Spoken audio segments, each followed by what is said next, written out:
जय जिनेन्द्र। जय जिनेन्द्र। जय जिनेन्द्र। जय जिनेन्द्र। शुरू करें। हाँ, लास्ट कोई क्वेश्चन है, कोई बात कहीं पे कोई मैटर हो तो। हाँ ना। ओके ओके, चलो आगे चलते हैं।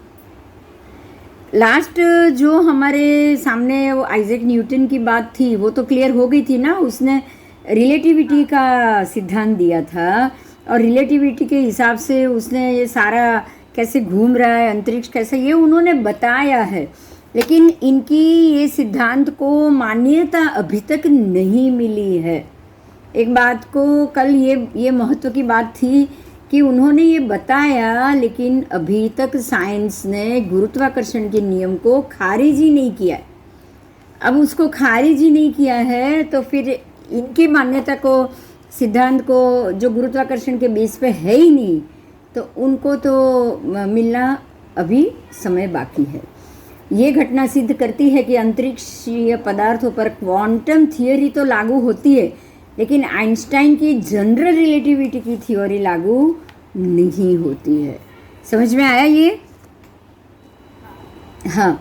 और अब इसके बाद इसके ऊपर बाकी के साइंटिस्टों को छोड़ के बहुत सारे ऐसे इंडियन हैं, जिनमें एक है डॉक्टर पंकज जोशी और दूसरे भी बहुत सारे हैं, जैसे कि महात्मा, हमारे में से जो महात्मा ने और जिन्होंने भी इसके ऊपर जो सिद्धांत दिया है ना, अब इन सब की चर्चा की है।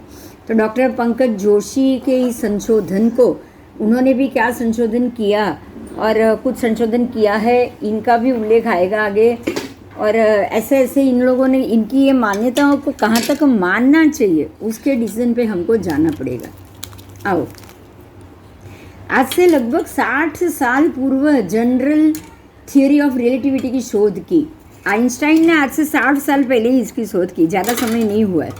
और ये 60 साल में आइंस्टाइन की इस शोध को चैलेंज करने वाला अभी तक कोई नहीं आया, इसीलिए ये सारी बातें अभी भी पेंडिंग अटकी हुई है। अब हम आगे जाएंगे कि अब ये सारे सिद्धांतों को अभी यहाँ पे ही छोड़ना पड़ेगा, क्योंकि यहाँ पे आगे और कोई प्रोसीजर नहीं हो पाया। 60 साल पहले ये जो प्रोसीजर आया, वहीं से ये बात अटक गई। अब यहाँ पंकज जोशी, डॉक्टर पंकज जोशी ने क्या कहा है, उसके मामले में हम थोड़ा डिस्कशन करेंगे।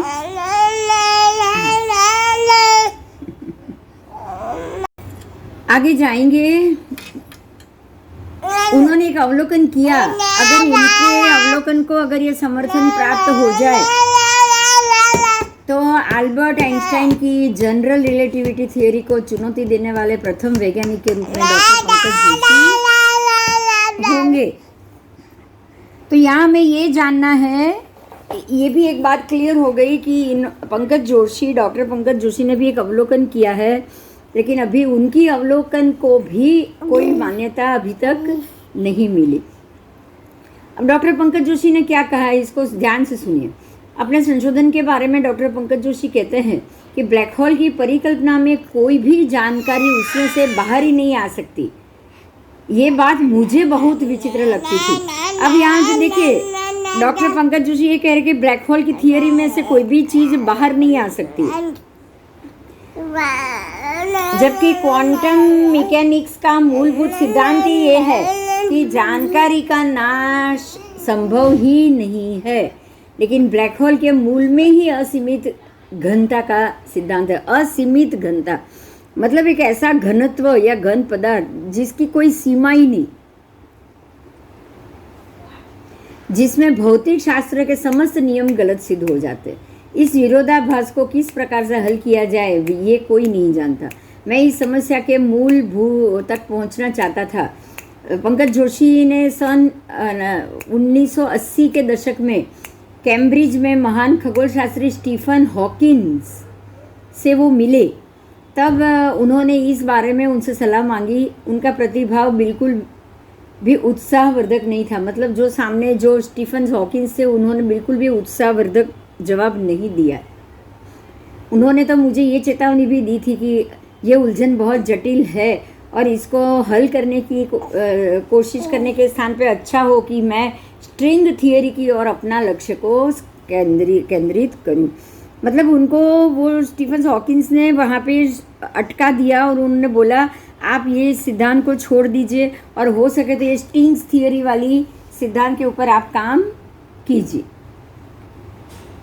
इससे अपने निश्चय पर मैं अधिक दृढ़ हो गया। ये बात से वो ज़्यादा दृढ़ हो गए।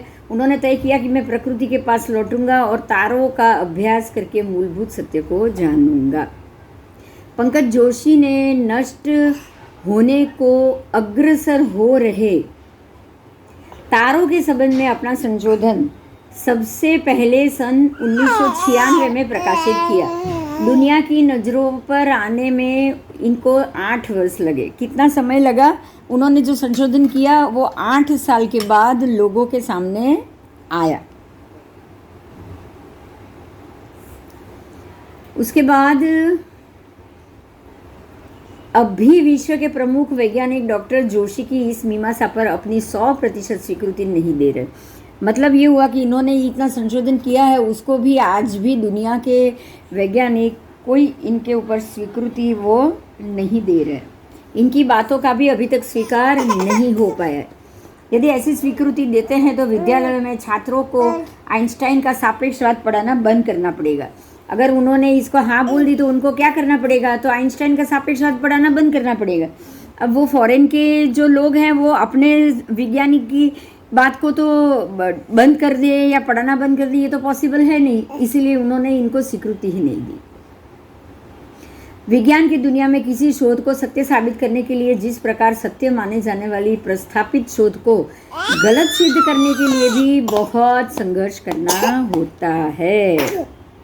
यहाँ ये बात बहुत इम्पोर्टेंट है। विज्ञान साइंस अगर एक चीज़ शोध करता है तो उसको स्थापित करने में जितना समय लगता है ना, लंबा समय, उतना ही लंबा समय अगर किसी और वैज्ञानिक की थियरी हो उसको कैंसिल कराने में लग रहा है। समझ में आ रही है ये बात?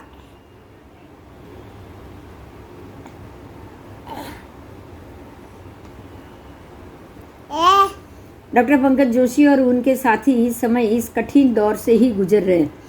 फिर भी इस समय ब्लैक होल के बारे में डॉक्टर पंकज जोशी और उनके साथी जो भी संशोधन कर रहे हैं उस पर पूरी दुनिया के वैज्ञानिकों की नज़र है। इस गुजराती वैज्ञानिक ने पुनः एक बार सिद्ध कर दिया है कि विज्ञान किसी सिद्धांत को चाहे कितना भी महान मानते हो तब भी उसे अंतिम सत्य के रूप में स्वीकार करने की आवश्यकता बिल्कुल भी नहीं है। मतलब ये हो गया कि इन्होंने भी इसी बात को सिद्ध किया है कि साइंस कभी अभी तक साइंस ऐसी कोई घटना पे नहीं पहुंच पाया है जहां उसकी बातों को 100% माना जाए। इनका भी यही कहना है कि साइंस है, हर रोज़ नई नई बातें लाता रहता है। दूसरे वैज्ञानिक की बात को महत्व देगा तो पिछले वैज्ञानिक की बात अपने आप खत्म हो जाए। समझ में आ रहा है ना? इसीलिए साइंस की बात पर कभी भी भरोसा करके चलना नहीं चाहिए। जैन दर्शन में भूगोल मीमांसा में से ये लिया गया है। आओ अब इसके बाद हम चलते हैं। हाँ, हेलो, मैं दिखाई दे रही हूँ? हाँ हाँ, ठीक है। कुछ तो प्रॉब्लम हुआ है, पता नहीं क्या हुआ है। यहाँ पे एक महात्मा की बात हुई, हमारे ही महात्मा की बात हो रही है जिनका नाम था पूज्य आत्माराम जी महाराज। और ये आज से शायद 200-250 साल पहले हो चुके हैं। और आज ज़्यादातर समुदाय इनके ही नीचे से शुरू हुआ है। आत्माराम जी महाराज के नीचे से 1 तिथि 2 तिथि दोनों के जो भी समुदाय है वो इनके ही नीचे से शुरू हुआ है। और ये एक ऐसी व्यक्ति, महान व्यक्ति थे कि इनके समय में 250 साल तक किसी भी गुरुदेव को आचार्य पदवी नहीं दी गई थी। ये बड़ी बात है। हाँ, बराबर 250 साल बाद 250 साल तक कोई भी गुरु साधु महात्मा को आचार्य पदवी नहीं मिली थी। 250 साल बाद अगर सबसे पहले आचार्य बने हो तो ये थे आत्माराम जी महाराज। बराबर। હા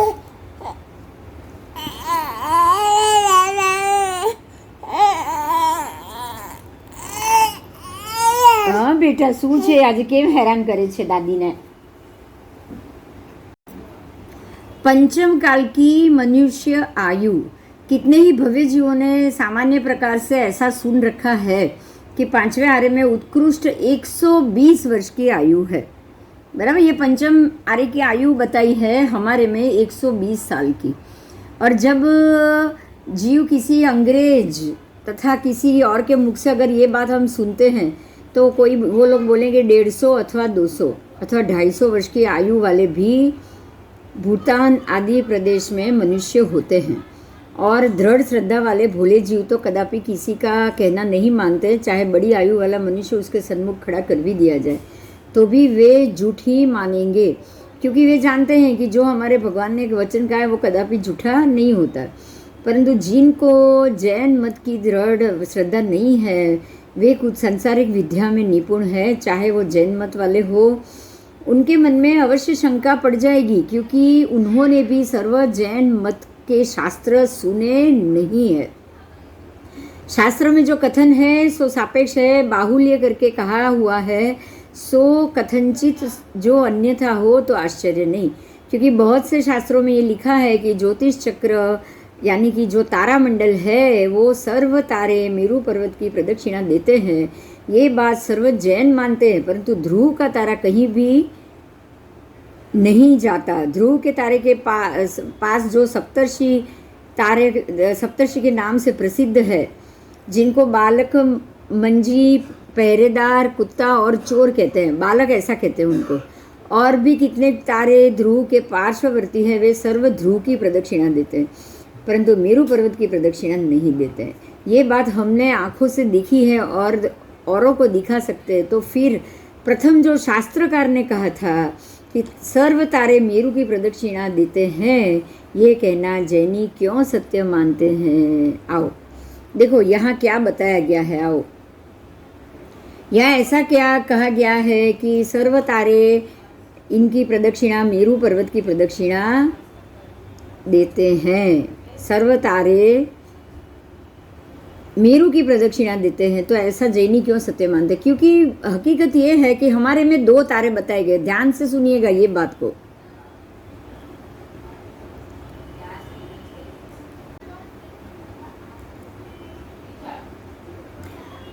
परमात्मा ने हमें क्या बताया है ये ग्रह मंडल के बारे में, ये बताओ। चलो अभी तक थोड़ा बहुत आया है। क्या ज्योतिष चक्र कैसे घूम रहा है बताओ।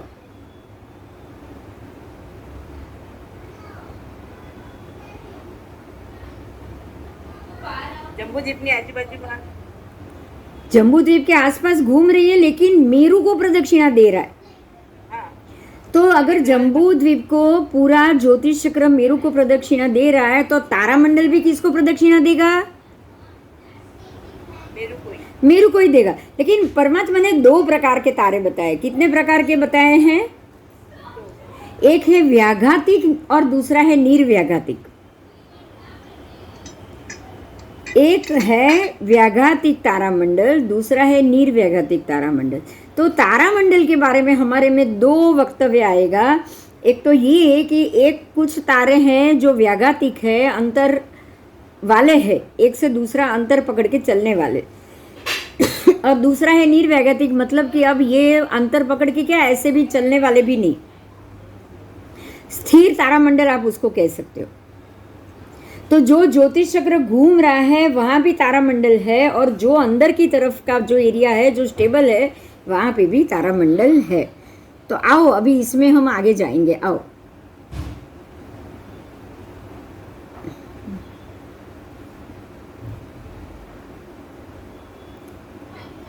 हमको सर्व तारा मंडल मेरू पर्वत को लेकर घूम रहा है, ये चीज़ को ध्रुव की प्रदक्षिणा कर रहा है, ये चीज़ को हमें नहीं मानना है।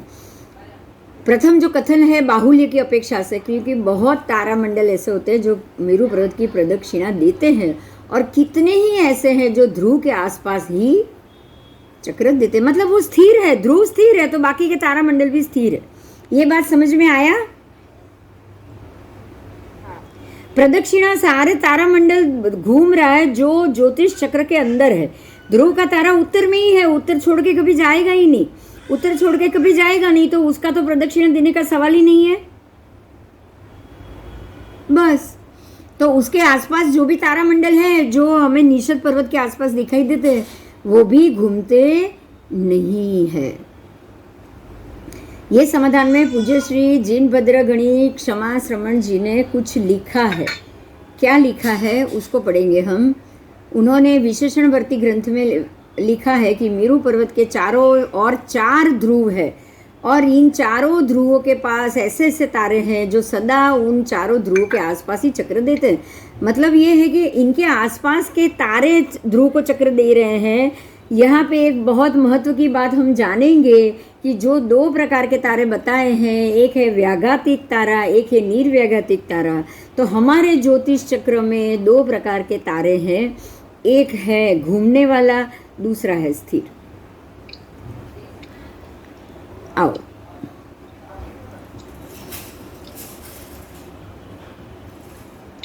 यदि किसी पुरुष की, अब आयुष्य की बात की है, बाहुल्य से किसी प्रकार किसी अपेक्षा करके ये संयुक्त है और किसी जगह स्थूल व्यवहार नए के मत से कथन है, परंतु सूक्ष्म अधिक न्यूनता की विवक्षा नहीं की गई।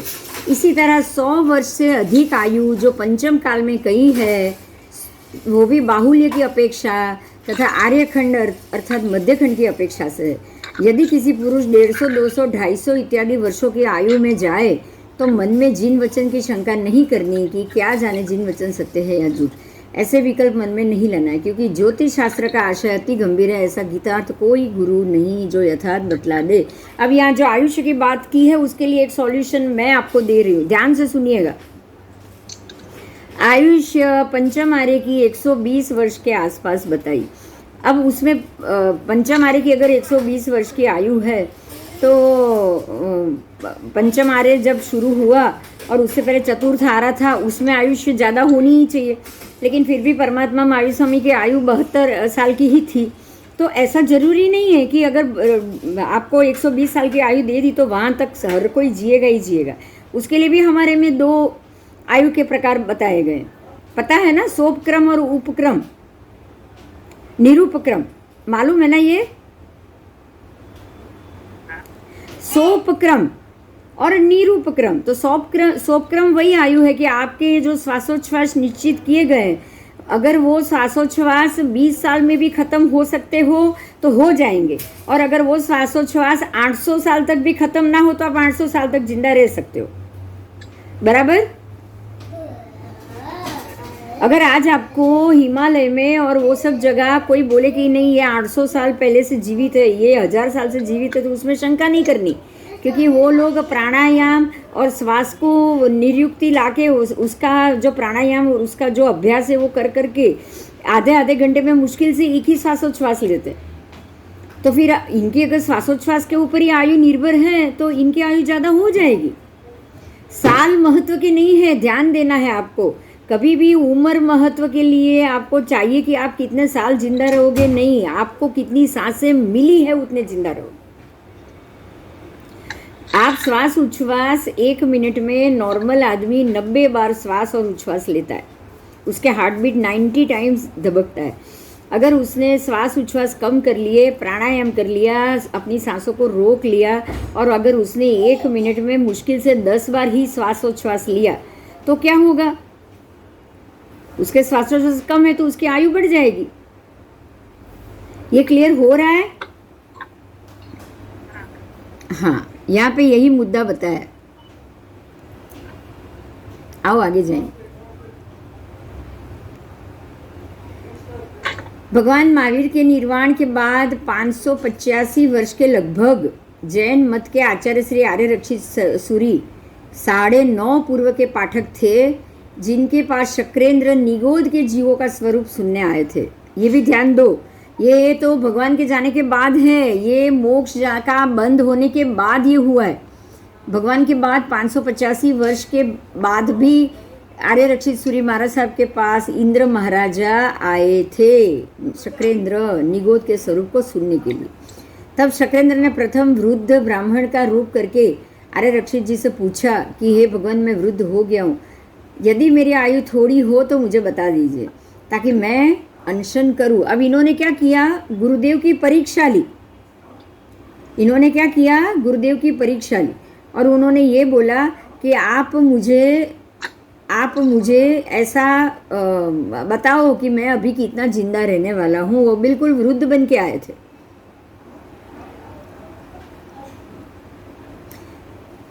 अब आर्यरक्षित जी तो ज्ञानी थे, 9.5 पूर्व का ज्ञान था उनको। 10वें पूर्व के यव का अध्ययन में उन्होंने उपयोग करके देखा। उन्होंने थोड़ा सा अपने ज्ञान का भी उपयोग किया और उन्होंने देखा तो उसकी आयु 100 वर्ष से अधिक जानी। फिर उपयोग करके देखा तो 200 से अधिक जानी। फिर से उन्होंने ध्यान दिया तो उनकी आयु 300 से अधिक लगी। तब आचार्य श्री आर्यरक्षित जी ने विचार किया कि ये भारतवर्ष का मनुष्य नहीं है।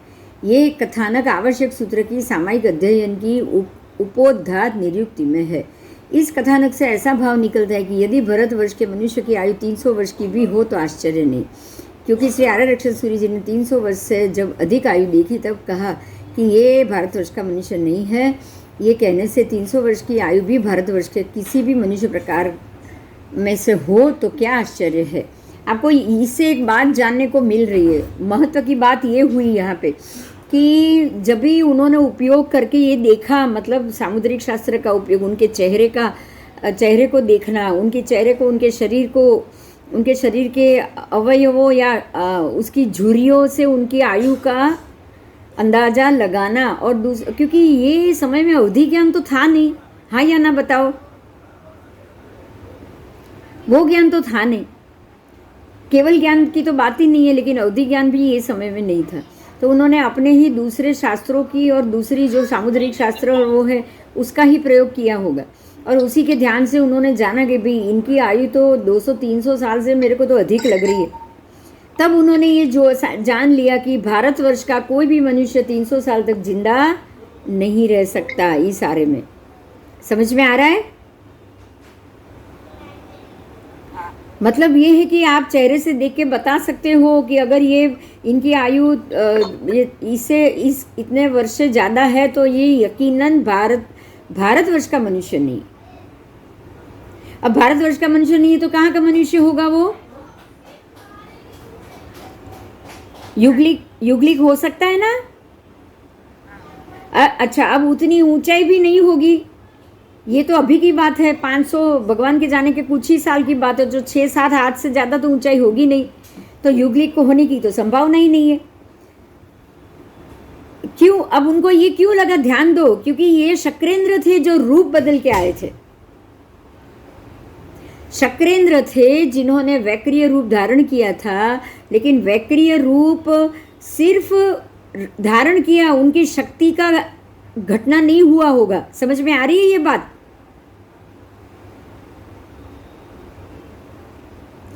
अगर वो 300 साल के 400 साल के वृद्ध बन के आए तो उनकी आवाज़, उनकी शरीर, उनकी थकान, उनका बोलना, उसमें भी आवाज़ में भी चेंज होना चाहिए या नहीं होना चाहिए?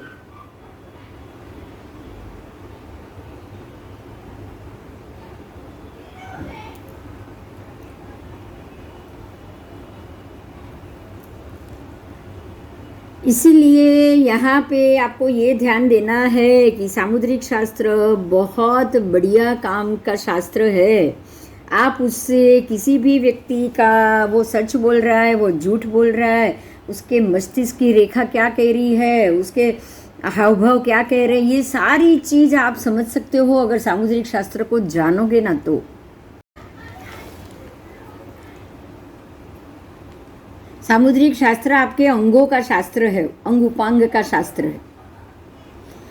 अब आगे जाएंगे। आधुनिक भूगोल तथा जैन मान्यता। कितने ही जीवों के मन में ऐसी भी शंका है, तो उसका क्या समाधान है? जैसे कि जैन मत वाले भरत खंड कहाँ तक मानते हैं?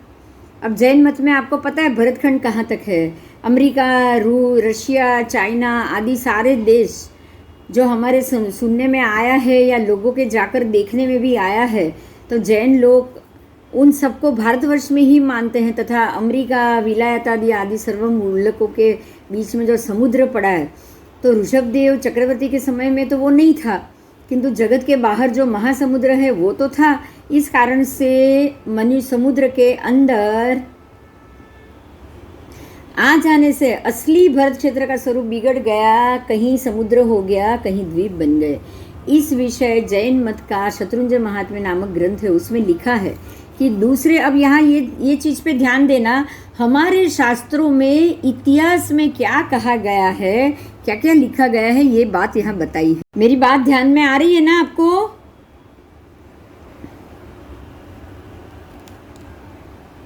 हाँ, હેલો हाँ बोल। મને છે ને આજે ક્લિયર અવાજ નથી આવતો. जब दूसरे सगर चक्रवर्ती हुए थे, सगर चक्रवर्ती अजीतनाथ भगवान के वक्त में हुए थे। पहले चक्रवर्ती पहले तीर्थंकर के समय में ऋषभदेव भगवान के वक्त हुए, दूसरे चक्रवर्ती दूसरे तीर्थंकर के समय में हुए। इस समुद्र को उन्होंने भारतवर्ष में जम्बू द्वीप के दक्षिण दिशा के विजयंत नामक दरवाजे के रास्ते से लाया था। ध्यान दीजिएगा, सगर चक्रवर्ती इसको कहाँ से लाए थे? चक्रवर्ती थे, 6 खंड को जीतने निकले, जीत के भी आ गए। और उन्होंने क्या किया था कि जो दक्षिण भाग में जम्बू द्वीप के दक्षिण भाग में, भरत क्षेत्र के भी दक्षिण भाग में जो विजयंत नामक द्वार है, उसके दरवाजे से वो समुद्र को अंदर लाए थे। उसके लाने से बर्बरादी अनेक हजारों देश जल में डूबकर समुद्र की भूमिका बन गए। अब समुद्र जैसे अंदर आया तो जितने ऐसे ऐसे दक्षिण के हजारों ऐसे प्रदेश थे जो बर्बर आदि, बर्बर एक जाति है, तो उनके हजारों देश थे, वो सारे डूब गए, समुद्र के अंदर ही डूब गए। और जो उच्च स्थल थे, ऊंचाई वाला, वे द्वीप और विलायत के जो आज के जो देश है वो देश बन गए। मतलब जो नीचे का दक्षिण का जो भाग था, जो नीचाई वाला था, वो उसमें के हजारों बर्बर जाति के जो देश थे वो सारे डूब गए थे।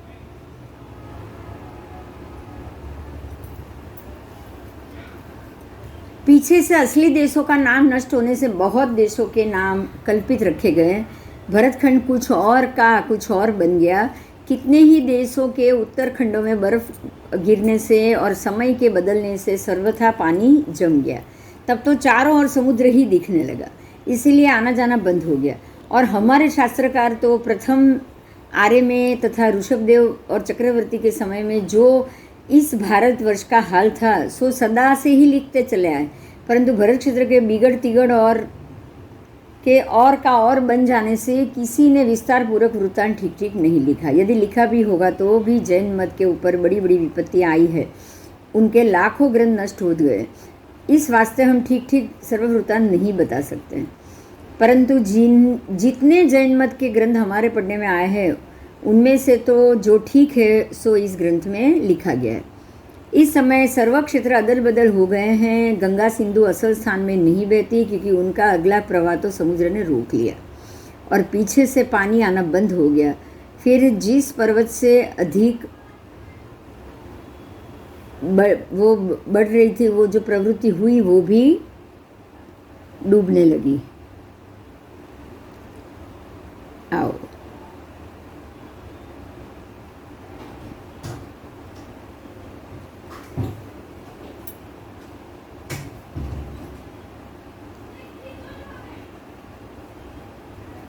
हाय दादी, लास्ट पढ़ो। गंगा सिंधु जिस पर्वत से अधिक नदी की प्रवृत्ति हुई है, उसकी वह नदी उसी पर्वत से निकलती लोगों ने मान ली। इस वास्ते गंगा और सिंधु में क्षुल्लक हेमंत पर्वत से जल आना बंद हो गया। नाम मात्र से गंगा सिंधु रह गई और नगरियों में विनीता नगरी की कल्पना पर अयोध्या बनाई गई। काबुल के परे तक्षशिला अर्थात बाहुबली की नगरी की कल्पना की गई।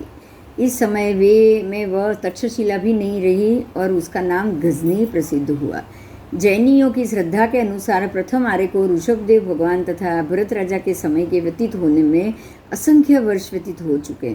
तो फिर नदी, पर्वत, देश, नगर के उलट पुलट में हो जाए तो उसमें कोई आश्चर्य नहीं।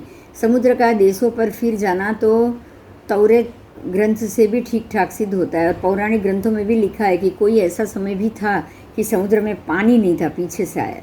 इस वास्ते शत्रुंजय महात्म्य में जो लिखा है कि भरत क्षेत्र में समुद्र का पानी सगर चक्रवर्ती लाया, सो कहना ठीक है। देखिए यहाँ अगर इस मुद्दे के लिए अगर इतनी चर्चा हो रही है तो एक और बात भी जान लो कि ना सिर्फ अपने आगमों में, लेकिन ये शत्रुंजय महात्म्य में, लेकिन विष्णु पुराण, मत्स्य पुराण, इनके पुराणों में भी यही लिखा गया है कि सगर नामक चक्रवर्ती जब भी हुए हैं उनके 60,000 पुत्रों ने, कितने, उनके 60,000 पुत्र थे। और उन लोगों ने जो चक्रवर्ती का जो घोड़ा जो सारे खंड विजय के लिए बाहर निकलता है, जैसे हमारे में अश्वरत्न है ना, जो 14 रत्न है उसमें से एक अश्वरत्न है कि नहीं, आपको दोनों कहानी बिल्कुल सिमिलर लगेगी। तो जब भी उन्होंने वो जो अश्वमेघ घोड़े को छोड़ा था और उनको जो भी उस समय के जो भी दूसरे राजा थे उन्होंने उसको पाताल में डाल दिया था, पाताल में भेज दिया था, जमीन के नीचे खोद के अंदर से नीचे उसको पाताल में भेज दिया था। और उस घोड़े को ढूंढने के लिए उनको पता चल गया कि ये पाताल में भेज दिया गया है। अब चक्रवर्ती है, घोड़े को तो उनको लाना ही पड़ना था। तो उन्होंने क्या किया कि पूरे अंदर के जगती के नीचे से छिद्र बनाए और समुद्र का पानी अंदर लाया और उसको नीचे पाताल में भेजा। ऐसा पुराणों में उल्लेख है कि उन्होंने नीचे छिद्र बनाए और ये समंदर का पानी उन्होंने नीचे उससे पाताल लोक को भर दिया। जैसे ही पाताल लोक को भर दिया, सारे अंदर से जो भी जानवर और प्राणी थे वो सब ऊपर चढ़ गए। इस प्रकार से उनको ये घोड़ा मिल गया। तो ये भी एक सगर चक्रवर्ती ने ही बनाया है, ऐसे उल्लेख आपको पुराणों में भी मिलेगा। तो ये जो जगती की खाई बनाई गई है वो बनाना चक्रवर्ती का ही काम है, और वो भी सगर चक्रवर्ती का। कोई प्रश्न है आपको, बताओ तो। हाँ, सगर चक्रवर्ती की ये स्टोरी है जो आज से 50 कोड़ा-कोड़ी सागरोपम से पहले बनी थी। बहुत साल हो चुके हैं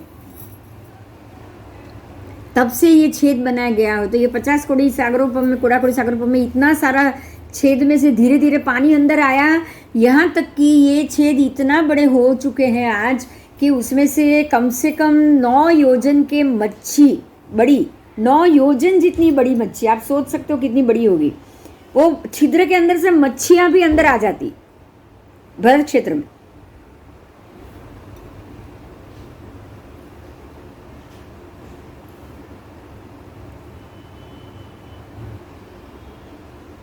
आओ आगे जाएंगे। तपगज के आचार्य श्री विजय सेन सूरी अपने प्रश्नोत्तरों में लिखते हैं। अभी एक और विजय सेन सूरी, सेन प्रश्न करके उनकी किताब है, उन्होंने अपने प्रश्नों में लिखा है कि मागध वरदाम प्रभास नाम के जैन तीर्थ जगत के बाहर के समुद्र में है। ये सारे जगत के बाहर के समुद्र में है। इससे ये भी साबित होता है कि भरत चक्रवर्ती जब षटखंड और मागधादि तीर्थों को साधने के लिए गए थे तब वह समुद्र का पानी रास्ते में नहीं था, तथा शास्त्रकारों ने तो सर्व शास्त्रों की शैली श्री ऋषभदेव भगवान के कथन अनुसार रखी है। इस वास्ते चक्रवर्ती आदि का कथन भरत चक्रवर्ती को सरीखा कह दिया है, तथा इस काल में कितने ही विद्वानों ने भूगोल के हिसाब से जो कुतब नक्शे बनाए हैं उनके अनुसार सरद और गर्म देशों का विभाग किया गया है। सरद और गर्म, जो गर्म प्रदेश है वो अलग है, जो ठंडी के प्रदेश है वो अलग है, बर्फीले प्रदेश है वो अलग है कि नहीं, बताओ। हाँ, तो वो मंडल के कारण ही तो है ना। हाँ, आओ, ये तो हमारे तो शास्त्र साबित हो रहा है, सूर्य के मंडल जिस प्रदेश के ऊपर घूमेंगे वो गर्मी के प्रदेश होंगे, और जितने दूर दूर के प्रदेश होंगे, जैसे कि पीछे की तरफ ऑस्ट्रेलिया, न्यूजीलैंड, और ऊपर के तरफ के तीनों जो ऊपर के खंड है, यूरेशिया, यूरोप, रशिया और अमेरिका, वो आपको बर्फ़ के खंड मिलेंगे, और नीचे के भी ऑस्ट्रेलिया, न्यूजीलैंड बर्फ़ के मिलेंगे। बस खाली बीच का ही एरिया होगा जो आपको गर्मी का मिलेगा। ये बहुत क्लियर हो रहा है कि ये सब हमारे मंडल के, ग्रहों के मंडल घूमने के कारण ही ऐसा है, 100%। अब आपको ये समझ में आ गया कि पीछे जो ऑस्ट्रेलिया, न्यूजीलैंड और उसके जो खंड है वो सारा यही भरत क्षेत्र था, जम्बू द्वीप था, जो लंबे लंबे तक जा रहा था। ये समझ में आ गया अभी? क्योंकि जब ये पानी अंदर लाया गया, धीरे धीरे करके पानी अंदर आया, तो कितने बीच के प्रदेश डूब गए होंगे। उसके ऊपर पानी घूम गया है, लेकिन उसमें जो ऊंचाई वाला भाग होगा वो आज भी आपको द्वीप के रूप में मिलेगा कि नहीं मिलेगा? मिलना चाहिए कि नहीं मिलना चाहिए, बताओ। मिलना चाहिए। मिलना चाहिए। तो हमारे आज श्रीलंका के बाद पानी ही पानी मिल रहा है, और उसके बाद जाके आपको नीचे आर्कटिक एंटार्क्टिक मिल रहा है, और ऑस्ट्रेलिया न्यूजीलैंड के प्रदेश मिल रहे हैं।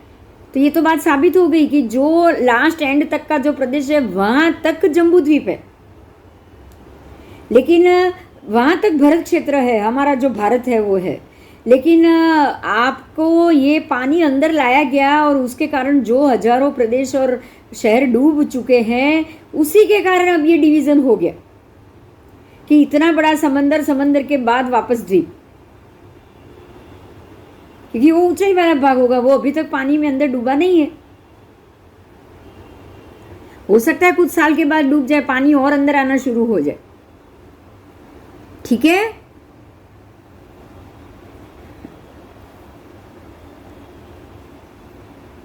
आज मेरे ख्याल से आपको ज्यादा क्लियर हो गया होगा।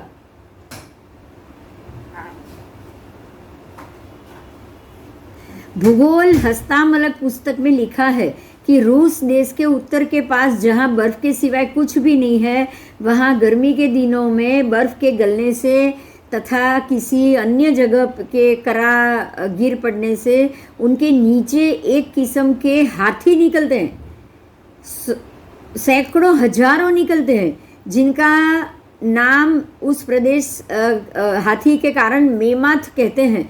और ये बड़ा आश्चर्य तो इन मेमाथों को देखने से ये होता है कि ये जानवर गर्म मुल्कों के रहने वाले, और ये सर्द मुल्क में कहाँ से आ गए, इनके खाने के वास्ते भी वहाँ कुछ नहीं।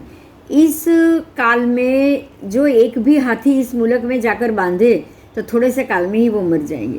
तो ये लाखों मेमत उस मुल्क में क्यों कर जाते होंगे, क्या खाना खाते होंगे, इससे हमें यही कहना पड़ेगा कि किसी समय में ये मुल्क गर्म होगा।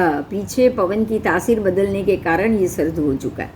इस वृत्तांत से ये सिद्ध होता है कि जो सर्द मुल्क है वो गर्म हो सकते हैं, और जो गर्म है वो किसी हाल में सर्द हो जाता है। अब ये समझ में आया? रशिया के नीचे का जो प्रदेश है, जो आज बर्फ और उसके से ढक चुका है, उसके नीचे जब भी ये बर्फ पिघलता है, निकलता है, तो नीचे से हाथी के झुंड बाहर आ रहे। मतलब ये हो गया कि बर्फ सिर्फ ऊपर से ढका हुआ है, नीचे के प्रदेश में तो अभी भी हमारे प्रदेशों की तरह वनस्पति भी उग रही है, प्राणी भी वहीं के वहीं है, और सारी व्यवस्था वैसी की वैसी है। ये समझ में आ रही है आपको?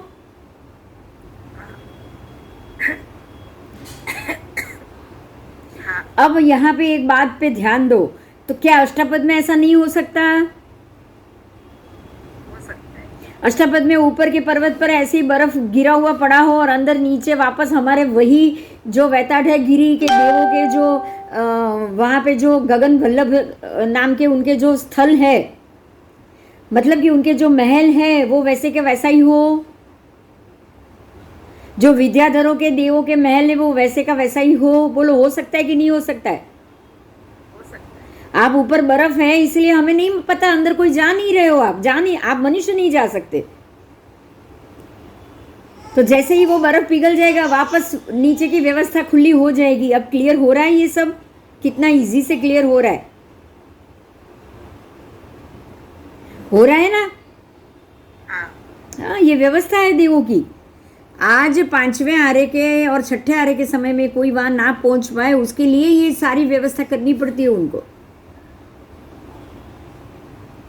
आओ आगे जाएंगे। कोई प्रश्न है तो पूछ लेना भाई।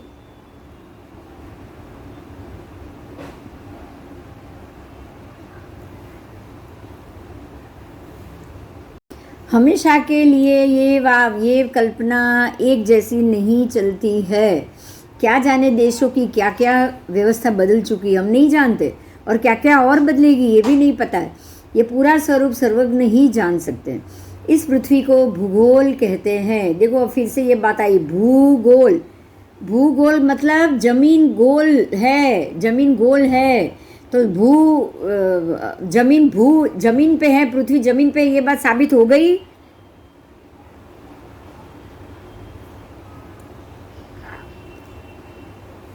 पृथ्वी आकाश में है ही नहीं, पृथ्वी घूमती ही नहीं है। कभी भी जमीन घूम सकती है क्या? नहीं, ये सूर्य नहीं फिरता, परंतु पृथ्वी सूर्य के इर्द गिर्द घूम रही है। ये सारी बातें कुछ अंग्रेजों ने ही निकाली है। अंग्रेजों से पहले इस बात को मानने वाले भारतवर्ष में कोई नहीं था।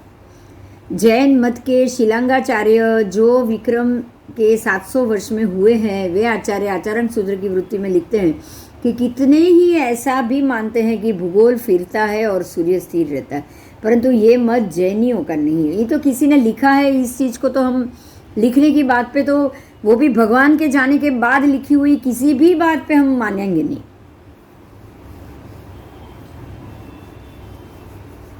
आओ आगे जाएंगे।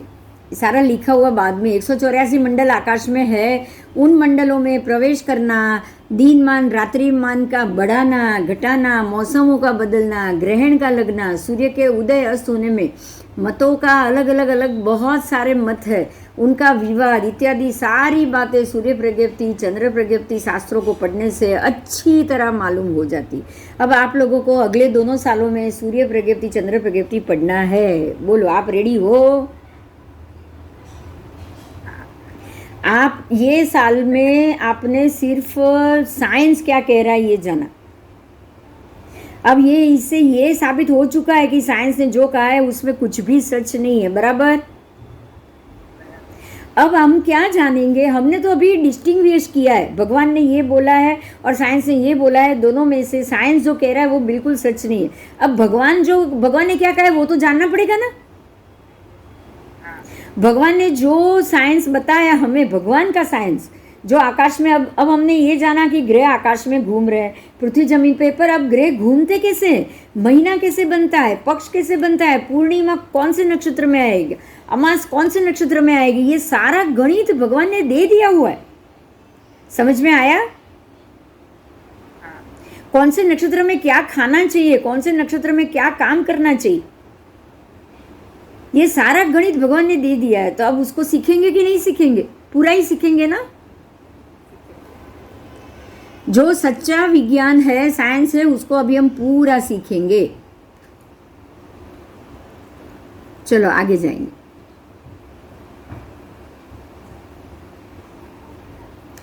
अब यहाँ एक और बात बताई है कि पृथ्वी के गोल होने में समुद्र के जहाज की ध्वजा बताई गई है। अब अगर पृथ्वी गोल है, समुद्र की ध्वजा अगर सर्वप्रथम दिख रही है और बाद में धीरे धीरे जहाज दिख रहा है, तो इसका मतलब ये हुआ ना कि जहाज धीरे धीरे ढाल चढ़ रहा है, हुआ कि नहीं? तो दूर से अगर कोई चीज़ अपने पास आपके पास आ रही है तो वो ढाल चढ़ती हुई आ रही है, ये भी क्लियर हुआ। तो स्लोप अपने आप क्लियर हो गया, हो गया। आप अगर दूरबीन से देखोगे दूर से तो समुद्र की ध्वजा, पहले ध्वजा दिखेगी फिर पूरा जहाज दिखेगा। तो इसका मतलब ये हो गया कि जब खाली ध्वजा दिख रही थी तब पूरा जहाज नीचे की तरफ था, स्लोप में था, और वो धीरे धीरे ऊपर चढ़ा, इसलिए आपको जब तक वो चढ़ा नहीं तब तक पूरा जहाज दिखाई नहीं दिया, बराबर। आओ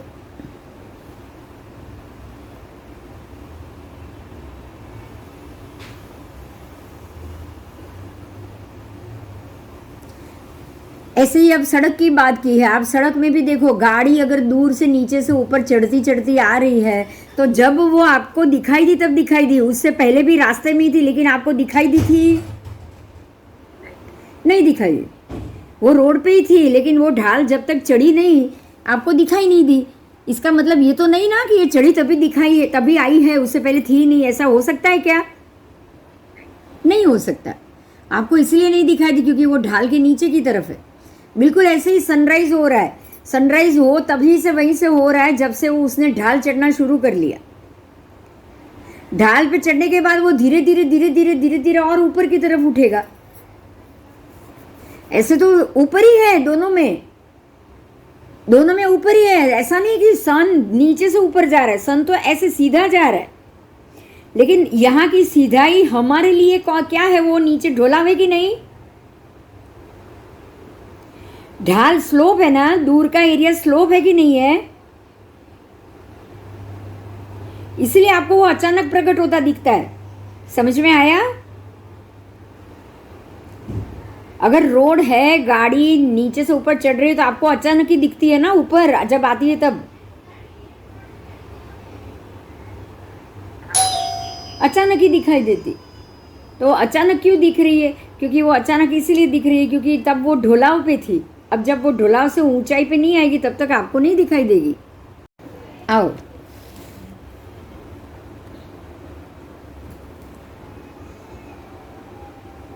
अब यहाँ देखो, जैसे ये ढोलाव है ना, उसको तंबू का भी एग्जाम्पल दिया है, ध्यान से सुनिएगा। जब हम सीधी सड़क पे खड़े होते हैं तो हमारे पैरों की जगह सड़क चौड़ी दिखती है। आप अब सड़क को देखोगे, आप ऐसे ही खड़े हो, सीधे रोड पे खड़े हो, तो आप जहाँ खड़े हो वो पूरा सड़क आपको लंबा दिखेगा, लेकिन दूर आप देखोगे तो सड़क छोटी दिखाई देगी कि नहीं दिखाई देगी? बताओ। दिखाई दी। बस सेम ऐसा ही हो रहा है। अब आपके माथे पे सूर्य आएगा तो ताप और तड़का बिल्कुल ज़्यादा दिखाई देगा, लेकिन दूर होगा तो कम दिखाई दी। तड़का तो लगेगा ही नहीं ना। हाँ, और जहाँ पे हो वहाँ तड़का होगा कि नहीं होगा? होगा। बस बिल्कुल सूर्य, कोई भी दूर की चीज़ ऐसी ही दिखाई देगी, कोई भी दूर की चीज़।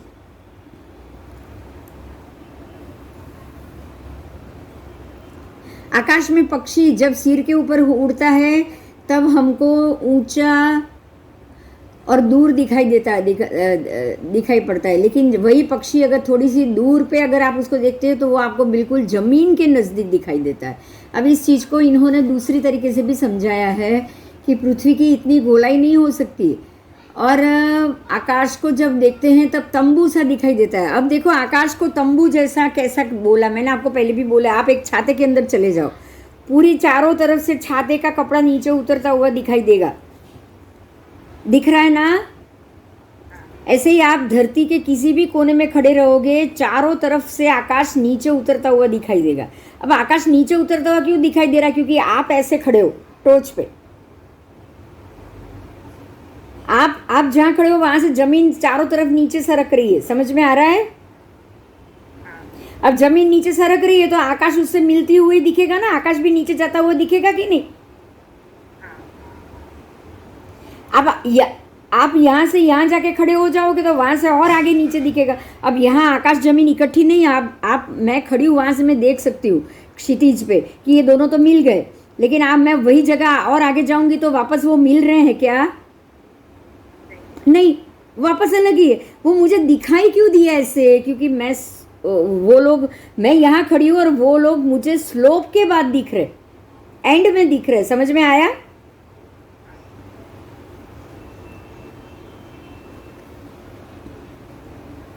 आगे आओ। भरतखंड की पृथ्वी बहुत ऊंची जगह से ऊंची नीची मालूम होती है। हमारा ये जो जम्बू द्वीप है ना, बहुत ऊंची नीची जगह से ऊंचा नीचा है भरतखंड। आप ध्यान से सुनो, फिर से थोड़ी देर पहले ही मैंने बताया है, मैं इसलिए ये वापस बता रही हूँ आपको। पानी समंदर का अंदर आने के बाद, श्रीलंका के बाद पानी ही पानी दिखाई देता है, और फिर आपको ऑस्ट्रेलिया, न्यूजीलैंड और एंटार्क्टिक आपको ज़मीन से ऊंचा उठा हुआ दिख रहा है ना? क्योंकि वो जगह ऊंचाई पे है। हम जहाँ श्रीलंका से ऊपर जाओगे वो भी ऊंचाई पे है। जो बीच का रास्ता जो नीचाई पे होगा, जो भी शहर और रोड जगह नीचाई पे होगी, वहाँ पे सारे में समंदर का पानी भर गया है। क्लियर हुआ?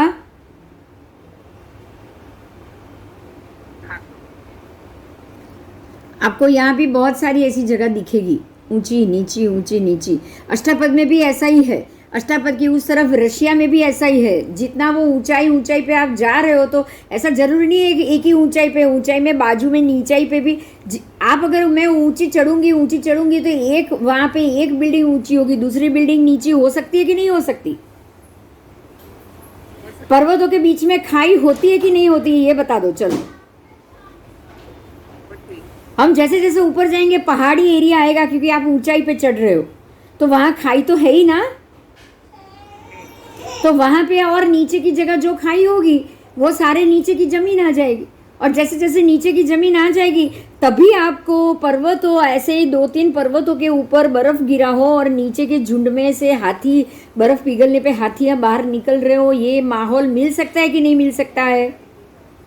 मिल सकता है। मिल सकता है, क्योंकि खाई का एरिया है, खीण का एरिया है, पर्वत इस प्रकार से उसमें फैले हुए हैं। आप जैसे बोगदा होता है ना, पर्वत के नीचे से बोगदा होता है कि नहीं, जाने का रास्ता, पूरी की पूरी ट्रेन निकल जाती है। तो ऐसे ही पर्वत के नीचे के भाग में ऐसे ही जगह कर करके प्राणियाँ अपनी अपनी जगह बना लेते हैं और नीचे के पूरे जगह में बिल्कुल वही वातावरण, और पर्वतों के बीच में से धूप भी अंदर चली जाएगी, उनके लिए हवा पानी भी चला जाएगा। आप चढ़ के नहीं जा सकते हो, बस आप वो बर्फ वाले पर्वत, बर्फीले पर्वत पर से चढ़ के नहीं जा सकते। लेकिन जिन्होंने देखा कि यह 100 हजारों हाथी का टोला बाहर निकल रहा है बर्फ पिघलने के बाद, तब आपको ये दिखाई दिया। क्यों दिखाई दिया? क्योंकि बर्फ का ऊपर का एरिया क्लियर हो गया, इसीलिए ना। हाँ, तो ये हमारे लिए समझने की बात है कि ऐसा भी हो सकता है। अब भरत क्षेत्र की भूमि ऊंची नीची क्यों है, ये सारी चीज समझ में आ गई? क्योंकि जमीन है भाई, कहीं से ऊपर नीचे होगा, पर्वत का एरिया होगा, ऊंचाई पे हम चढ़ते जा रहे हैं, द्वीप है, धीरे धीरे आप ऊपर चढ़ रहे हो, तो सारा एरिया जमीनी हो ये तो जरूरी नहीं है ना। कहीं ना कहीं पर्वत आएगा, खाई आएगी, नीचाई वाला भाग भी आएगा, ये सब चीज आ सकती। पानी भरेगा तो पानी तो धीरे धीरे और नीचे जमीन में जगह बनाता ही जाएगा। एक और बात भी यहाँ बताई है, पाताल लंका की तरह और जगह की भी धरती ऊंची नीची हो तो कोई आश्चर्य नहीं, क्योंकि पश्चिम महाविद्य की धरती 1000 योजन ऊंडी लिखी है। ध्यान दो, यहाँ इन्होंने मैं एक बात पे यहीं पे खुलासा करूँगी कि जो जम्बू द्वीप जो बताया गया, आओ, ये जो जम्बू द्वीप जो ऐसे बताया गया है, तो इन्होंने क्या कहा है कि ये जम्बू द्वीप में से हमें चारों तरफ से नीचे, चारों 8 दिशाओं में सबको स्लोप दिखाया है। 1000 योजन आपको सब जगह समझना है, ताकि यहाँ विजय द्वार, वैजयंत द्वार, फिर जयंत और अपराजित चारों द्वार एक ही लाइन में आए।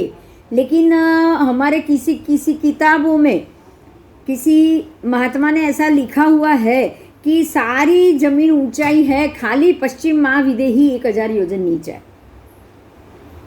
फिर से ध्यान से सुनिएगा, सारी जमीन ऐसी ऊंचाई पे है, मतलब सीधा है, ऐसा थाली जैसा, यहाँ सीधा, यहाँ सीधा, यहाँ सीधा, यहाँ सीधा, एक ही तरफ नीचाई। मेरी बात समझ में आ रही है कैसे वो? तो ऐसा अब आपको यहाँ ये समझना है, ध्यान दीजिएगा, एक बात पे ध्यान दीजिएगा। अगर यहाँ नीचा है और यहाँ इतना ऊंचा है, तो ये दरवाजा यहाँ से यहाँ रास्ता हो गया जाना उतरना, और ये दरवाजे पे चढ़ना है तो ऊपर तक चढ़ना पड़ेगा। क्लियर हुआ?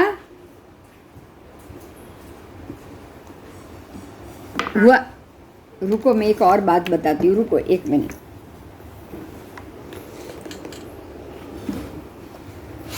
मान लो कि ये 4 दरवाजे हैं, 4, समझ में आया अभी?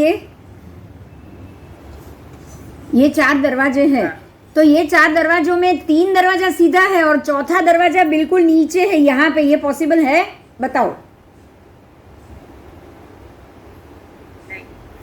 3 दरवाजा ऊपर है, फ्लैट थाली जैसा जम्बू द्वीप। एक दरवाजा पूर्व का यहाँ, उत्तर का यहाँ, दक्षिण का यहाँ, लेकिन पश्चिम का यहाँ नीचे, 1000 योजन नीचे। बोलो, ये पॉसिबल है? नहीं। आप क्या मानोगे? चारों दरवाजों को नीचे, एक यहाँ, एक यहाँ, एक यहाँ, एक यहाँ, ऐसे ही 1000 की नीचाई पे चारों को एक जगह मानोगे, बराबर? मतलब ये कि खाली पश्चिम में ही नीचा है, ऐसा नहीं। आप कहाँ मानोगे नीचा? चारों में मानोगे, चारों में। ये बहुत बढ़िया, चलो बहुत अच्छी बात। चारों में आप उसको नीचा मानोगे, खाली पश्चिम में नीचा है ऐसा नहीं। पश्चिम महाविदेय की धरती 1000 योजन ऊंडी गहरी लिखी है, इस तरह जगह भी ऊंची नीची धरती के संबंध में दिख पड़ी है। तो हमें जैन मत को स्वीकार करने में कोई शंका नहीं करनी चाहिए। बोलो, क्लियर हुआ कि कोई प्रश्न हो गया ना? अच्छा, चलो अभी है ना, अभी बहुत अच्छी अच्छी बातें इसमें बताई गई है। आओ हम इस पे चलते हैं। अब यहाँ जो बताया है, आपने अभी तक ये देखा कि भरत क्षेत्र की बहुत सारी पृथ्वियाँ में जो बदलाव आया, ज़मीन पे जो बदलाव आया, कोई ऊंचाई, कहीं पानी आ गया, क्योंकि पानी अंदर लाया गया, वो भी 50 कोड़ाकोड़ी सागरोपम वर्ष के पहले। अब 50 कोड़ाकोड़ी सागरोपम में तो कितने सारे वर्ष होते कि नहीं होते, बताओ।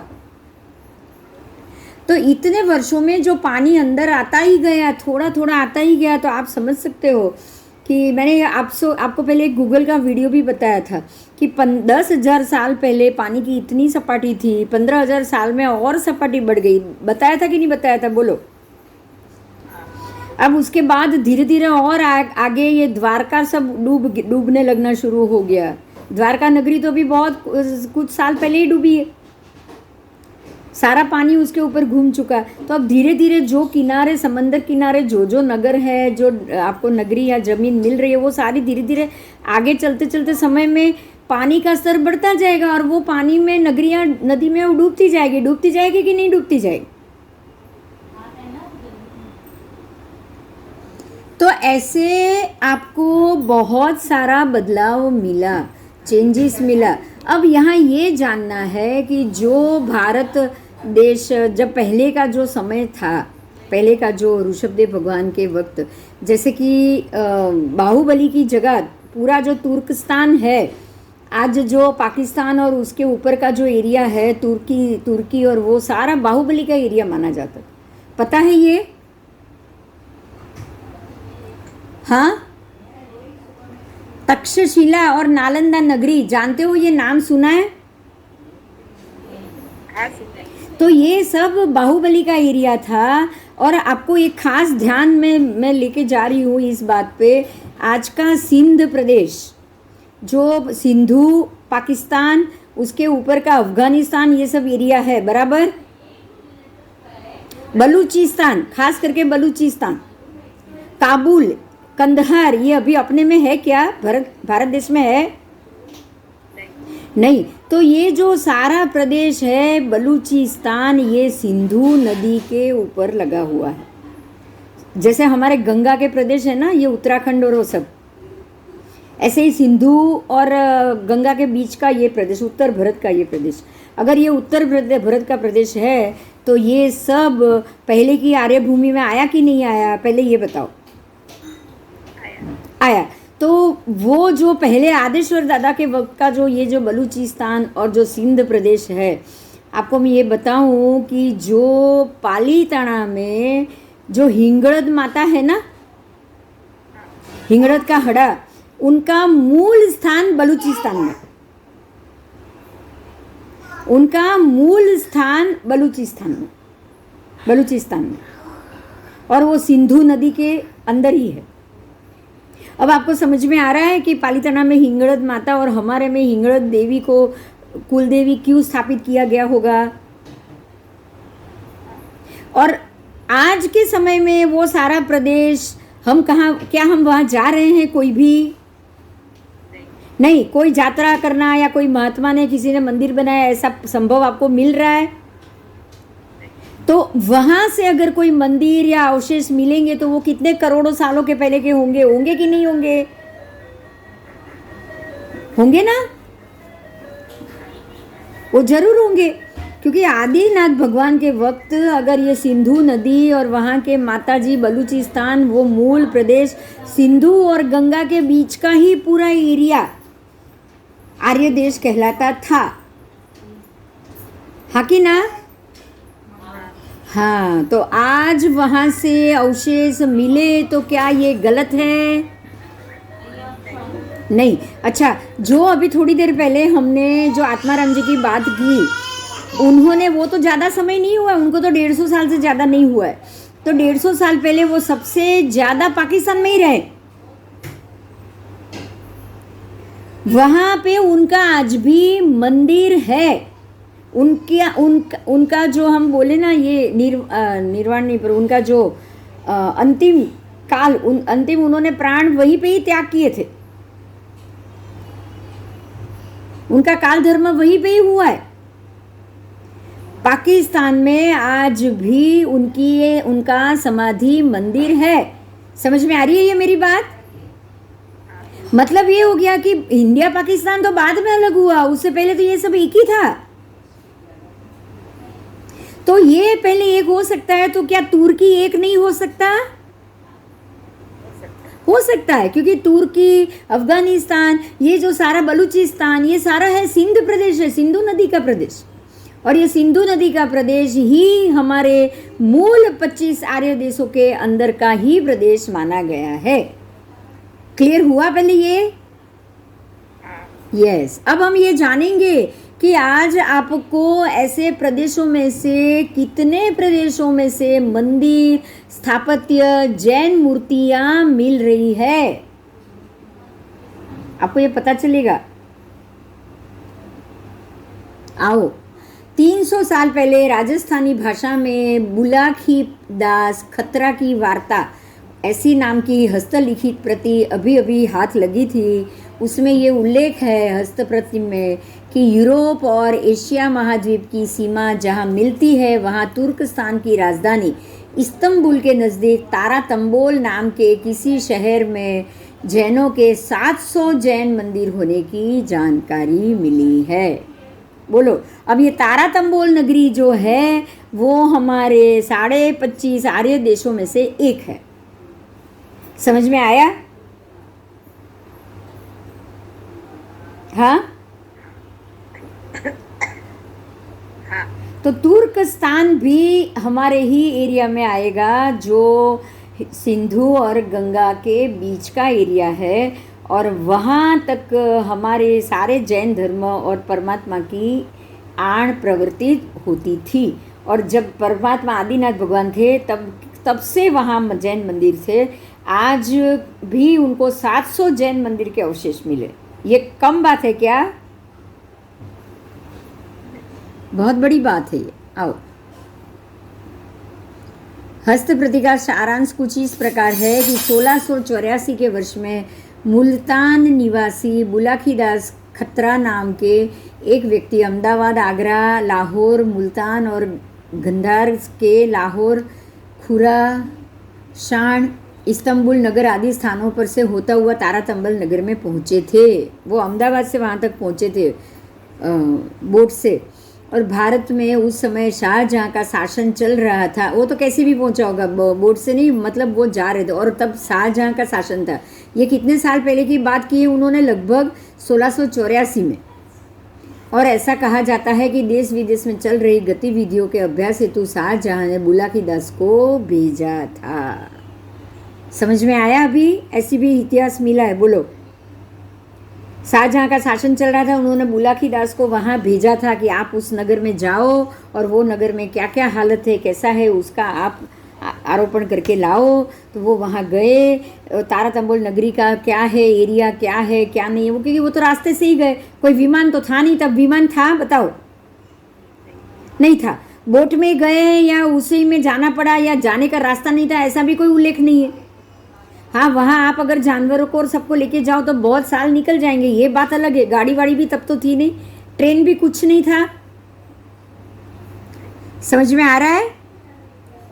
हाँ, तारातंबोल शहर में 700 शिखरबद्ध मंदिर थे। जब वो वहाँ गए ना, उनको कितने शिखरबद्ध मंदिर मिले? 700। इन देरासरों और मंदिरों की दीवारें सोने से मढ़ी हुई थी, सोने के मंदिर थे, तथा मूर्तियाँ पूर्ण रूपेण सोने की थी। शहर के बृहद मार्ग पर आदिनाथ श्री ऋषभदेव भगवान का मंदिर था, जो बड़ा मार्ग था उस पे, और मूर्ति खड़गासन में स्थित थी। सिंहासन भी सोने का था। अपने प्रवास काल में मार्ग में पड़ने वाले इस्तंबुल नगर के बारे में उन्होंने वर्णन किया है कि ये शहर का राजा रूमी बादशाह था। जो प्रजा को दर्शन देने के लिए प्रति 6 महीने महल से बाहर आता था। मतलब वो 6 महीने तक महल में ही रहता था, 6 महीने में एक ही बार वो महल से बाहर आता था। शहर का विस्तार 36 बाय 24 कोस था और उनकी सेना में लाखों की संख्या में हाथी, घुड़सवार और पैदल सैनिक थे। ये सारा लिखावट मिला है कि एक व्यक्ति थी, वो वहाँ गई, तारातंबुल नगरी जो तुर्कस्तान के नज़दीक ही है, और वहाँ उन्होंने 700 जिन मंदिर देखे। वो सारे सोने की मूर्तियाँ थी, सोने के सिंहासन थे, सोने का ही मंदिर भी बना हुआ था। और वहाँ का जो राजा था वो 6 महीने में एक बार लोगों से मिलने आता था, 6 महीने तक वो मिलने भी नहीं आता था। तो आप ये समझ सकते हो कि तब लोगों में कितनी शांति परिवर्तित होगी। बोलो, होगी कि नहीं होगी? 700 मंदिर सोने के, लेकिन सोने की कोई चोरी नहीं। आप समझ सकते हो कि लोग भी कितने पैसे वाले होंगे जिनको इसकी जरूरत नहीं पड़ती होगी। अब राजा को लोगों के सामने क्यों आना पड़े? न्याय के लिए आना पड़ेगा ना। तो अन्याय या चोरी चपाटी होती ही नहीं होगी तब। ये 1678 की बात है, तो तब ये होती नहीं होगी वो एरिया में, 84 में। और कितना बढ़िया राम राज्य होगा, बोलो होगा कि नहीं? हाँ, अब सिकंदर के साथ जैन गए थे। अब ये एक इतिहास खत्म हो गया। अब एक दूसरे इतिहास की बात की है, इसको भी हम जानेंगे। सिकंदर के मामले में हम सब जानते हैं, सिकंदर कहाँ जीतने के लिए आया था? दुनिया जीतने के लिए आया था ना। सिकंदर के साथ भी जैन गए थे। शहरों और मूर्तियों से ओतप्रोत वर्णन आदि को छोड़ दे तो भी बुलाकी दास की ये कथा इतना स्पष्ट करती है कि तत्कालीन तुर्किस्तान की राजधानी इस्तंबुल के आसपास 350 वर्ष पहले जैन मंदिर 700 जैन मंदिर थे। इसके समर्थन में इतिहास साक्षी है कि भारत की सीमा पर आकर वापस लौटने वाला ग्रीक विजेता सम्राट सिकंदर अपने साथ विद्वानों को ले गया था। इन विद्वानों में थोड़े जैन साधु भी थे और जैन साधु युआन जाते समय जैन धर्म के प्रचार हेतु जैन मंदिरों की स्थापना करते गए होंगे, ऐसा संभवित है। इन मंदिरों का अस्तित्व 16, 17, 18वीं शताब्दी तक बना रहा हो, ऐसा प्राय अनुमान है। हमको ऐसा सोचने की जरूरत ही नहीं कि यहाँ से जैन गए होंगे। बात समझ में आ रही है? हम फिर से गलत ट्रैक के ऊपर है। हम ये सोचे क्योंकि यहाँ से जैन गए थे। जब ये एरिया बाहुबली का है, तुर्किस्तान पूरा बाहुबली का है, सिंध प्रदेश बाहुबली का है, तो बाहुबली ने ही वहां जैन धर्म किया होगा कि नहीं किया होगा? जैन आदिनाथ भगवान का धर्म तो वहां सबसे पहले हुआ होगा। बाहुबली उनके, अच्छा ये एरिया ही तो ऋषभ देव का था, उन्होंने बाहुबली को दिया। समझ में आ रहा है? उन्होंने अब दीक्षा लेने के बाद बाहुबली को सौंपा। बाकी के पुत्र 98 पुत्र तो उनके साथ आ गए थे, दीक्षा लेके चले गए।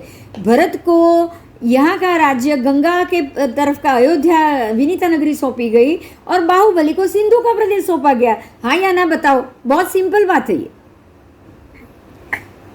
समझ में आ रहा है ना? जो इस तरफ का पूर्व भरत है, गंगा का जो पट है और सब एरिया है, अयोध्या नगरी है, वो भरत राजा के पास आया और सिंधु का जो प्रदेश था वो बाहुबली के पास आया। अब चक्र रत्न उत्पन्न भरत राजा के दरबार में हुआ, तो अब भरत राजा को बाहुबली के प्रदेश को जीतने के लिए जाने की जरूरत पड़ी। पर हमारा मुद्दा यही पे है कि अगर बाहुबली और भरत राजा को ऋषभदेव भगवान ने ही दोनों प्रदेश दिए, तो जैन धर्म तो वहां तभी से ही होना चाहिए। हमको यहाँ जाके जैन धर्म फैलाने की तो जरूरत पड़ेगी ही नहीं। कितनी सिंपल बात है, पता है?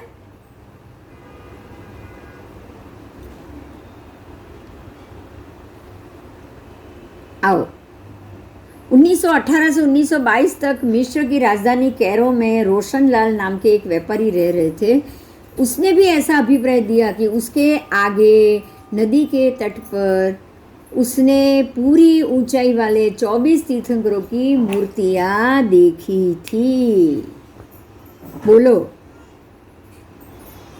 कहाँ पे? मिस्र की राजधानी कैरो में 24 तीर्थंकरों की मूर्तियां पूरी ऊंचाई वाली उन्होंने देखी थी। इसके पश्चात मध्य एशिया के कुछ स्थानों में, मध्य एशिया में खुदाई करते समय बौद्ध एवं जैन संस्कृति के अवशेषों के नमूने भी देखने मिले। मोहनजोदड़ो और हड़प्पा के अवशेषों में जैन संस्कृति के भी अवशेष मिले। तुर्किस्तान, तारातंबोल शहरों में जैन मंदिरों का अस्तित्व रहा हुआ है, उसमें कोई आश्चर्य करने जैसा नहीं। चलिए मित्रों, अब देखते हैं संवत 1684 के समय में जब शाहजहां की आज्ञा से मुल्तान निवासी ठाकुर बुलाकीदास खन्ना जब तारातंबोल नगरी को देखकर आए, तब उन्होंने स्व हस्ताक्षरों से उसे लिपिबद्ध किया। देखते उनके अक्षर, उनके शब्दों में तारातंबोल नगरी की भाव यात्रा। संवत 1684 माक्सर वदी तेरस 5 साहस्री शाहजहां दिल्ली राज करे छे, उस समय की बात है। देखो कैसे लिखा है उन्होंने, मैं उनकी भाषा में बोल रही हूँ, ठीक है, ताकि आपको पता चले कि उस समय किस भाषा में अहमदाबाद के लोग, गुजराती, जब उनको हिंदी बोलना था तो वो किस प्रकार से कौन से शब्दों का उपयोग करते थे। आओ, बुलाकीदास तिहा देसा की बात आपकी निजर देखियो, ताकि ये बात नकल छे। प्रथम देश गुजरात मध्य श्री अहमदाबाद नगर तासु कोस 300 मुल्तान छे। मतलब अहमदाबाद से ये मुल्तान नगर 300 कोस दूर है। मुल्तान सु कोस 200 लाहौर छे। मुल्तान थी और बीजा 200 कोस आगे आप अगर जाओगे तो लाहौर आएगा। लाहौर से 30 कोस 300 खंधार छे। मतलब लाहौर से और 300 कोस आगे जाओगे तो गंधार मिलेगा, गंधार। धारसू कोस 900 इस्फा नगर छे। बराबर उससे आगे आप और 900 कोस जाओगे तब ये इस्फा नगर मिलेगा। ताको बाजार कोस 12 लांबो छे। अब वो इसका बाजार 12 कोस लंबा है। आपको समझ में आ रहा है कितनी लंबी लंबी जमीन बताई है।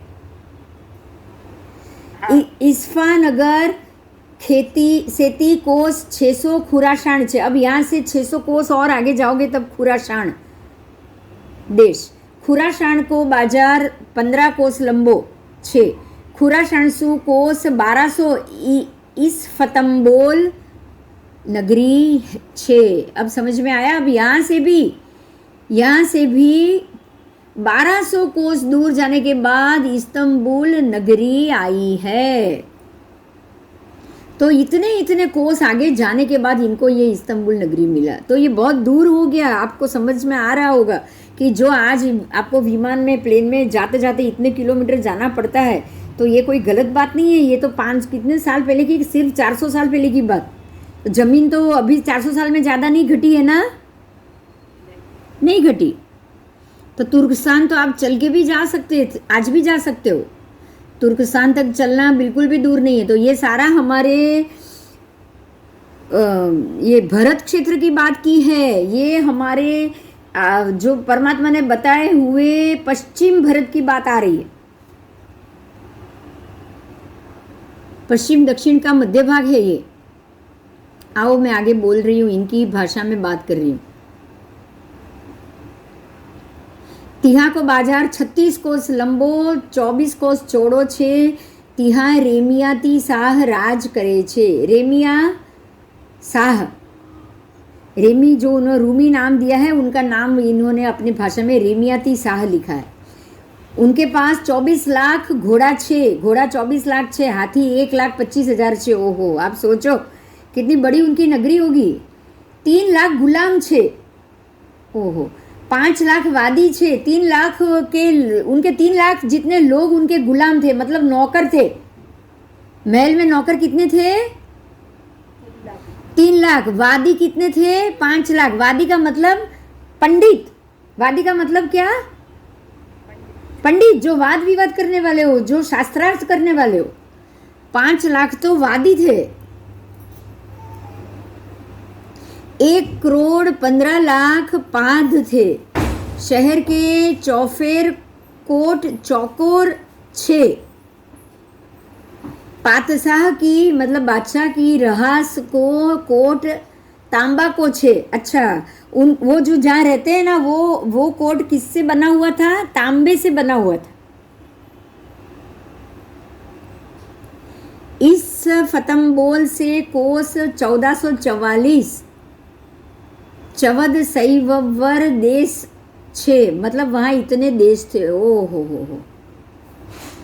तिहा सपेदरे सम होवे छे, सो माणस का लोही में रंगी जे छे। किरमैया पाठ रंगी जे छे, मतलब उनका रंग किरमजी रंग का था। तिहा सेती कोस 50 आकल नगर छे, मतलब एक आकल नगर है जो वहाँ से 50 कोस दूर। आकल नगर से कोस 700 में तारातंबोल नगर। आप अब समझ में आ रहा है तारातंबोल नगर कितना दूर था? जोड़ते जोड़ते जाओ, 300, 1200, 1400 पूरा जोड़ते जाओ, तब ये तारातंबल नगर आएगा। तिहा आ तारातंबल नगर में महाराजा सुरचंदजी राज करे छे। नगर को बाजार 40 कोस लंबो छे, 36 कोस चौड़ो छे। नगर चौकोर 5 कोट तांबा को छे। नगर को चारों तरफ से 5 कोट तांबानो छे અને કોટ માહેથી રૂપા કા છે, બાકી સોને કા છે। अब 5 कोट में एक तांबा, एक रूपा અને પછી બધા સોનાના છે।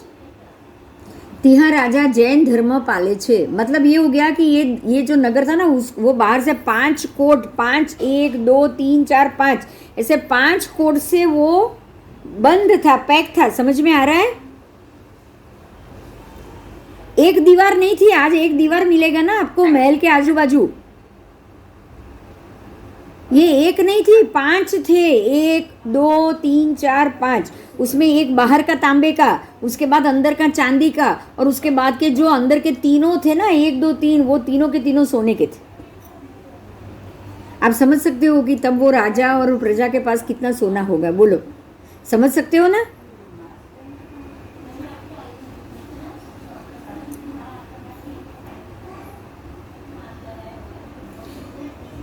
बाकी सोना का छे। तिहा राजा जैन धर्म पाले छे। लो, ये राजा जैन धर्मी था। तिहा नगर में देहरा सोना का है। सारे नगर में जितने भी मंदिर थे 700 वो सोने के मंदिर थे। देहरा 7 से शिखरबद्ध थे, उसमें से 700 मंदिर शिखरबद्ध थे, मतलब बिना शिखर के भी और मंदिर भी वहाँ होंगे। तिहा नगर मध्य बीच चौक छे। तिहा देहरो श्री आदिनाथ जी नो छे। तो जो नगर में जो सबसे मध्य में जो चौक है वहाँ आदिनाथ भगवान का मंदिर था। कोस 2 के विस्तार में थे, 2 कोस विस्तृत मंदिर था, 2 कोस। देहरा को पुठ्ठो सोना को छे। देरासरનું જે આખી જે બહારની દિવાલ છે એ સોનાની છે। देहरा को काम रूपा को छे। थांभा देहरा का सोना का छे। अच्छा, उसमें जो पिलर है वो भी सोने का, पत्थर तो है ही नहीं। प्रतिमा सोना की छे। प्रतिमा ऊंची, धनुष 6 धनुष ऊंची। ओहो, 1083 मण तोले की सोने की है। वेदिका सोनानी छे। संघासन जड़ावनु छे, जड़ावनु सिंहासन। देहरा ऊपर कलश मण 700 छे। 700 मण का तो देरासर के ऊपर कलश है। सोना के देहरा आसपास बहुत देहरा है। तिहा प्रतिमा 3 24 की छे। अच्छा, वहाँ 3 24 की प्रतिमा, पहली अति 24 की भी प्रतिमा जी, मध्य 24 की प्रतिमा जी, आने वाली 24 की प्रतिमा जी। अब ये तो परमात्मा ही करा सकते हैं ना, ये तो केवल ही करा सकते हैं। तीनों 24 के नाम तो केवली भगवान के सिवा कोई दे नहीं पाएगा। तो ये बना किसकी निश्रा में होगा? आप सोच सकते हो। आदिनाथ भगवान की प्रतिमा जी है तो किसी न किसी बाकी तीर्थंकर परमात्मा ने बनाया होगा कि नहीं। और ये 600 साल पहले की बात है, 500 साल पहले की। तो मंदिर तो 500 साल पहले ही ये मंदिर था। मतलब क्या हो गया पता है? ज्यादा समय पहले बना भी नहीं होगा, बराबर।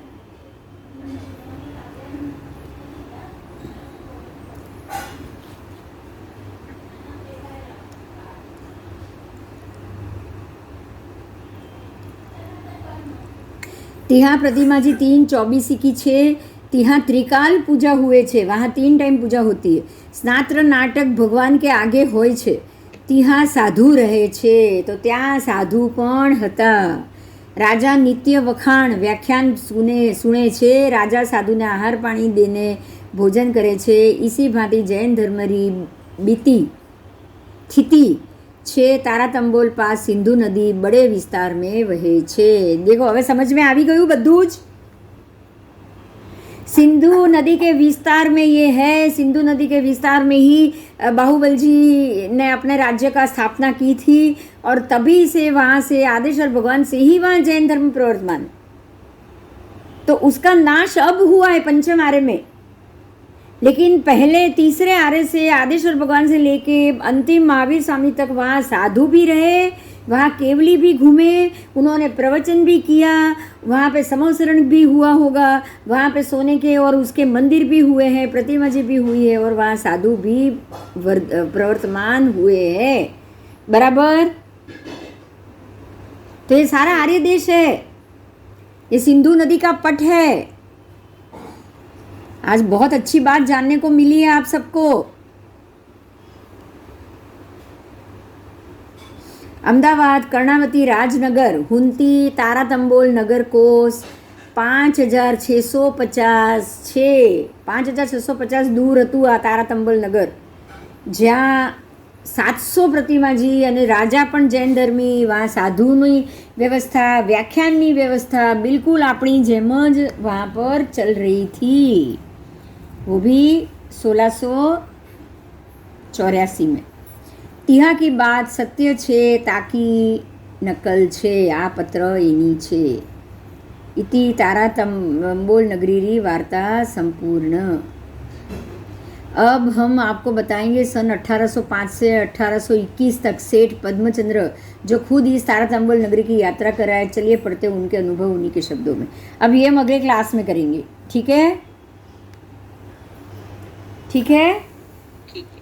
हाँ। तारातंबोल नगरी के लिए जो खत्री थे उनकी बात जानी, वो जाकर आए। मुल्तान निवासी जात के जो खत्री थे और वो जाकर आए, राजा से मिल के आए और वहाँ उन्होंने देख कर आए, मंदिर देख कर आए, महात्मा को देख कर आए, व्याख्यान सुन रहे हैं, राजा जैन धर्मी, ये सारी चीज़ देख कर आए।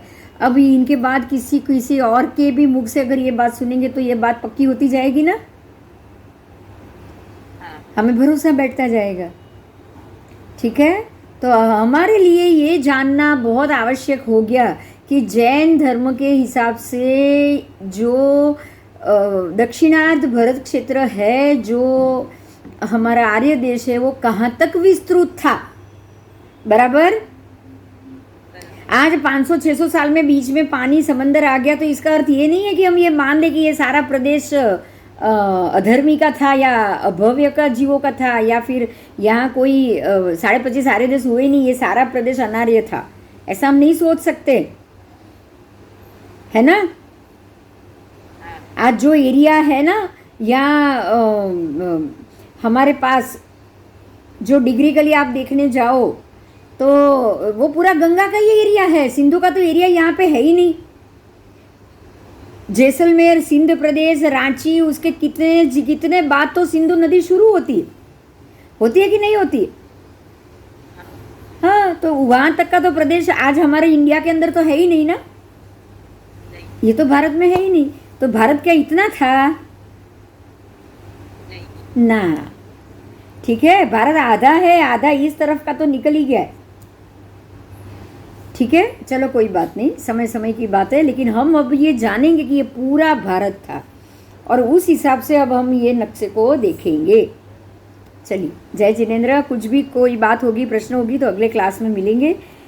शायद शुक्रवार को क्लास होगा ही होगा, कुछ नहीं होगा तो ही मैं मैसेज रखूंगी, होगा तो मैं ज़रूर लिख दूंगी कि आज क्लास है। ठीक है, ठीक है, थैंक यू। ओके। हाँ जी, जय जिनेंद्र, जय जिनेंद्र।